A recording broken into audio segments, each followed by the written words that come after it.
আসসালামু আলাইকুম। আমরা ভেক্টরের আরেকটা সমস্যা নিয়ে সামনে হাজির হয়েছি। সমস্যাটা এরকম যে এখানে বলা আছে যে দুটি বলের লব্ধির মান 40 নিউটন। বল দুইটির মধ্যে ছোট বলটির মান 30 নিউটন এবং এটি লব্ধির সাথে লম্ব বরাবর ক্রিয়া করে। তাহলে বড় বলটির মান কত? এখন এটাকে আমরা অনেকভাবেই সলভ করতে পারি। যদি আমরা একটা ফিগার ড্র করি তাহলে ফিগারের মাধ্যমে ড্র করলে বিষয়টা খুব সুন্দর ক্লিয়ারলি বোঝা যাবে। তাহলে এখানে কি বলছে যে আর যাকে আমরা লব্ধি দ্বারা চিন্তা করি তার মান কত?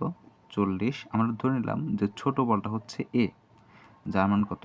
30 এবং বড় বলটা হচ্ছে কি বি, এটার মান কি করতে হবে? বের করতে হবে। বিষয়টা এরকম যে এই দিক বরাবর যদি আমরা একটা বলকে চিন্তা করি এ বল এবং এইটার সাথে লম্ব বরাবর কোন এক বল, এই যে আর বলটা, এবং আরেকটা বল সেটা হচ্ছে কি এই বরাবর আমরা চিন্তা করলাম সেটা কি বি বল। এখন আমরা যদি একটা এভাবে অ্যাড করে দেই, আমরা এভাবে এটাকে অ্যাড করে দেই তাহলে একটা কি হয়ে যায়?